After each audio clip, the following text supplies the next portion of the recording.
So let's talk about the Guard's Super Heavies with Baneblades, Hellhammers, and of course the terrifying Shadowsword. How might they be changing in the new Codex, and just how much damage can these guns do?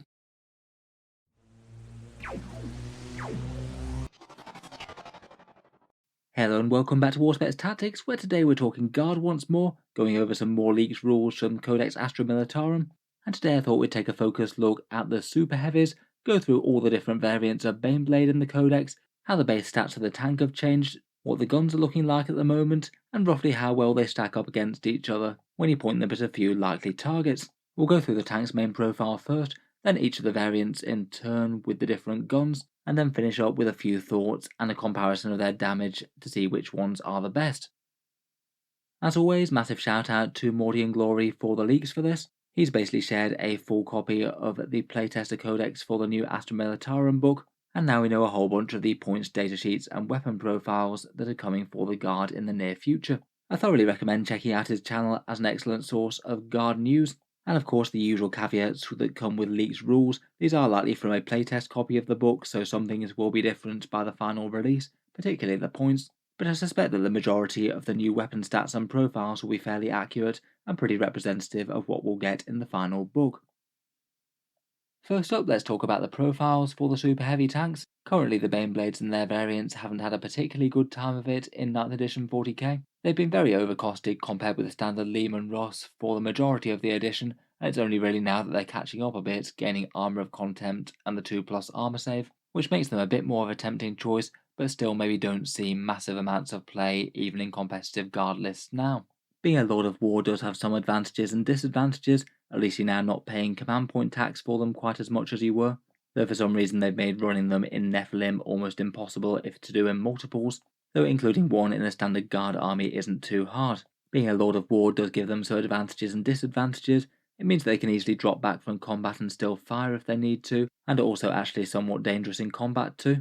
But it does give them some issues with terrain, such as being able to be shot even by things that are hiding behind obscuring.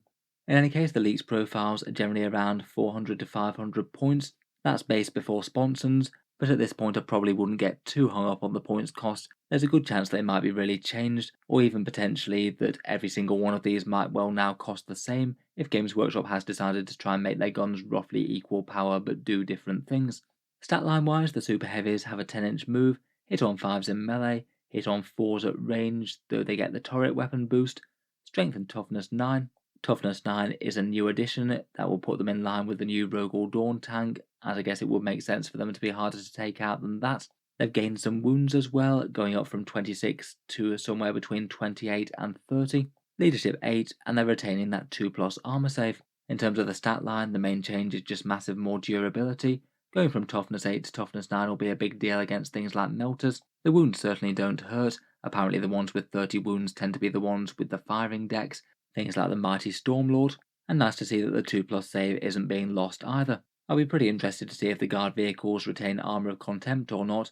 Currently they have it as a bit of a bandage patch. Maybe these extra toughness and save characteristics might be enough that Games Workshop feel that they're not needed. No idea on that one yet though. I guess we'll see what happens to the balanced data slate when the Guard Codex drops.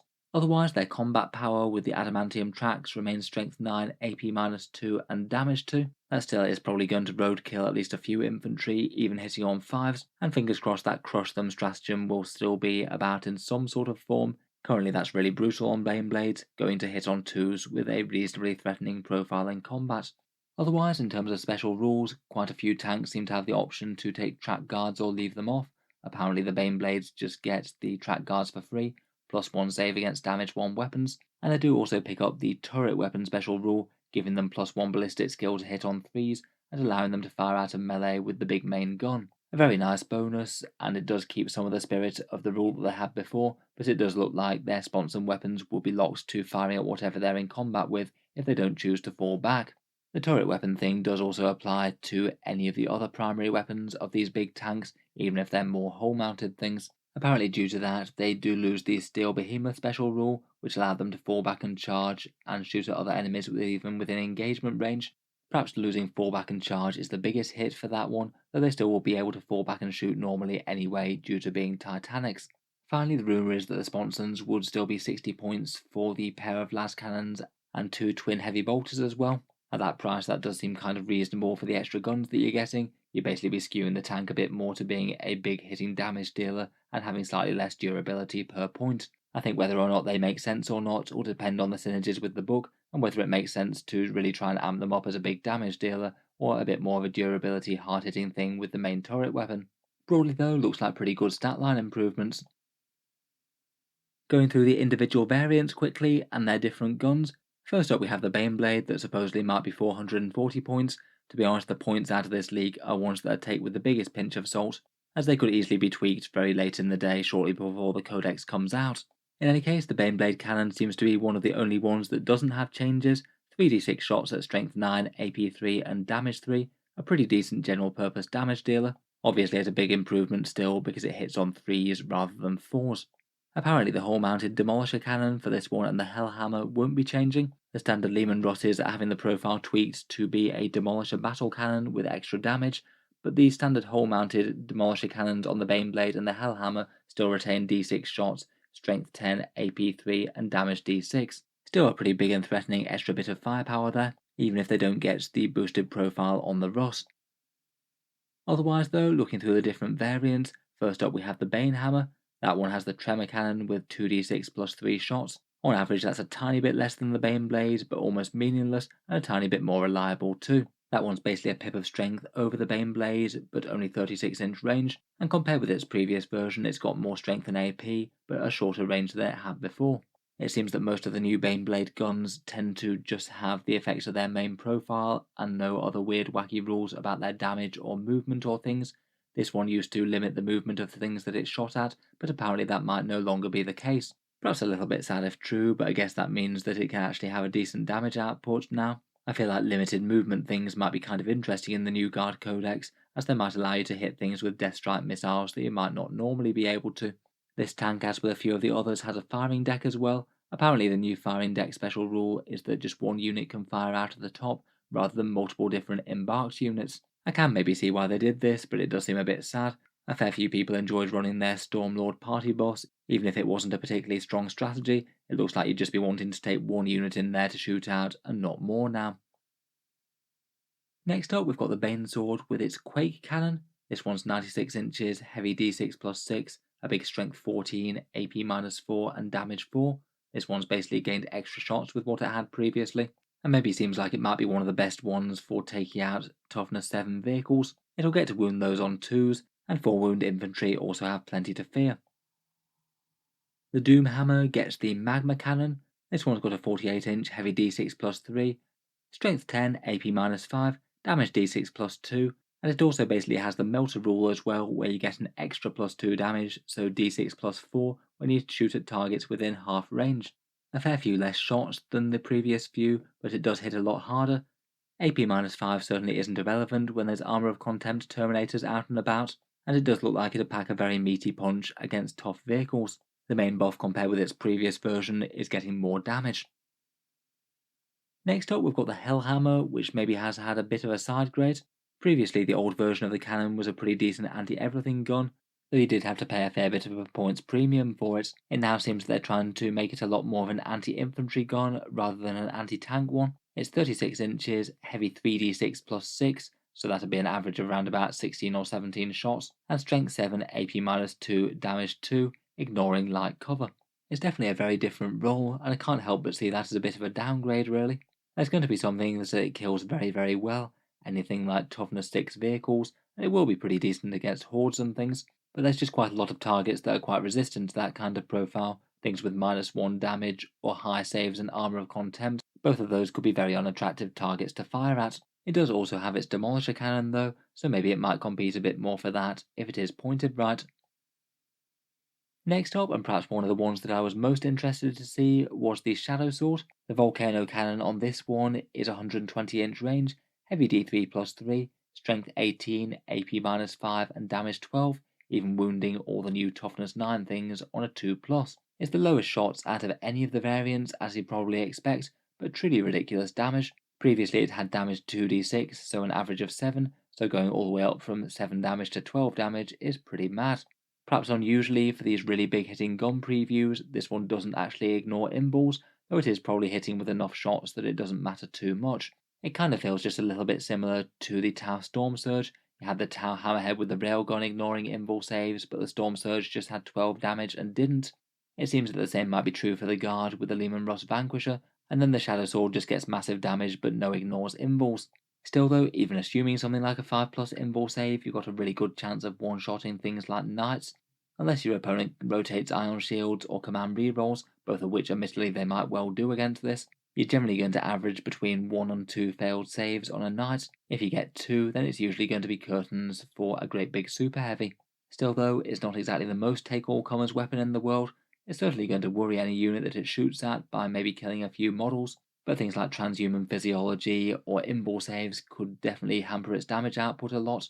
It's going to feel a bit underwhelming if you're frying just 1 or 2 infantry a turn. Still though, really quite a big exciting gun profile. I'll be interested to hear what you guys make of it. Another one that's maybe just a little bit disappointing perhaps is the Stormlord.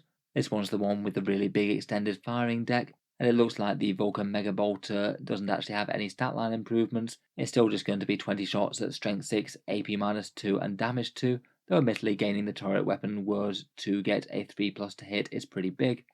Will be pretty nice against Hordes and Space Marines, though still doesn't seem particularly stand out to me.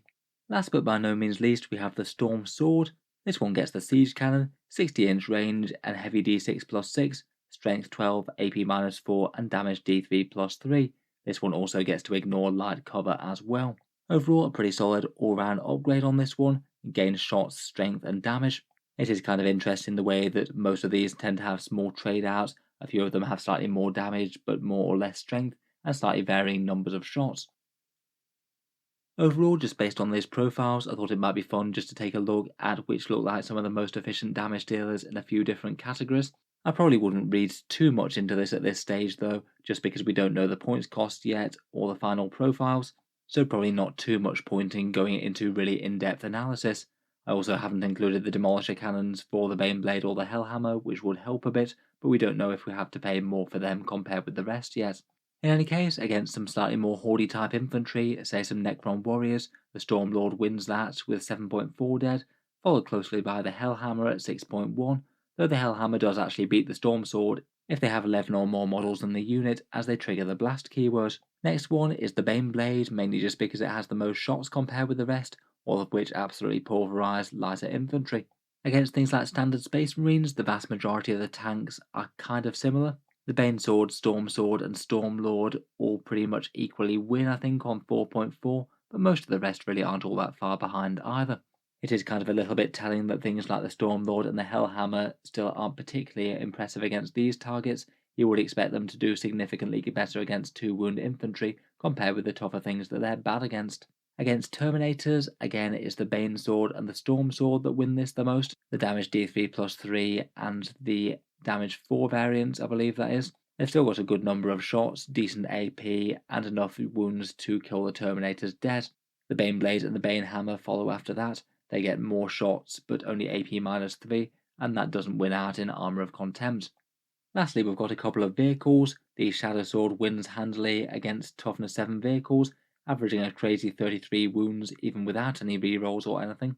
Probably ludicrous overkill against the vast majority of vehicles that you might point it at, unless you roll really poorly. Then there's a bunch of the more anti-tank variants that also look very strong against them. The Stormsword, Banesword and the Doomhammer can all be 21 wounds on average. The Doomhammer only really gets there though if you get within melter range. Finally, against a really hard target, such as a Toughness 8 vehicle with a 5+ invul and -1 damage, the Shadowsword averages 20 wounds turn on turn, obviously coming in multiples of 12. The Stormsword's next up with 11, and the Doomhammer might do better or worse depending on whether it's in melter range or not, the Banesword following on slightly after that, a bit less good into the -1 damage. Again, I probably wouldn't read too much into this at this point. On these raw numbers though, it does look like the Banesword looks particularly interesting, really quite good against the vast majority of things that it's pointed at. The Shadowsword pretty much remains the last word in anti-tank if you just want one hard target dead each turn. And despite not appearing too high in most of these tables, I still think that the Baneblade's really quite interesting. It still doesn't make it into the top 3 or 4, even with the Demolisher cannon taken into effect, but it's not far behind the tough vehicles, and will be very nice against the infantry. I really can't help but find the Stormlord and the Hellhammer just a bit underwhelming though. Overall though, it does look like the Baneblade variants are going to be a fair bit stronger when the new Guard Codex comes out. A 3+ ballistic skill really is very nice. It means they're not going to be quite as vulnerable to things like modifiers anymore, plus getting quite a lot tougher on their core profile certainly helps. As I said, maybe I feel like the Shadowsword, the Stormsword, and maybe the Baneblade itself look like some of the most interesting to me, though I'll be interested to hear what you guys think looks the best. They'll certainly have some stiff competition for the tank role in the Guard Codex. They're now competing against both the Roths and the Rogue or Dawn. Hopefully Games Workshop manages to make all 3 variants of tank pretty well balanced and usable, though with the history of Super Heavies in 9th edition, I can't help but think that it's more likely that one of the heavy support choices might still be beating these guys out. So anyway, let me know what you think down in the comments below. Feel free to subscribe to Auspex Tactics if you'd like to see more like this. Hopefully we'll be trying to cover a few more of those Leaks Morty and Glory datasheets in the next few weeks, and any other details of the codex that we get from Games Workshop confirmed. Finally, if you have been enjoying all the videos on the channel, I would just like to mention that Auspex Tactics does have a Patreon page as well, and you can find that links down in the video description if you're interested. The channel's Patreon page is what allows me to keep on making videos like this quite so regularly, so if you are enjoying a lot, then any support is massively appreciated. Channel patrons do get a fair few advantages, seeing certain videos early, regular votes to see what sort of things come next on the channel, and automatic entry into the regular prize giveaways with a chance to win some big model kits each month. If any of that sounds good to you, or you'd just like to help support, the link is down in the video description. In any case, a massive thank you for listening, and I'll hope to see you guys next time.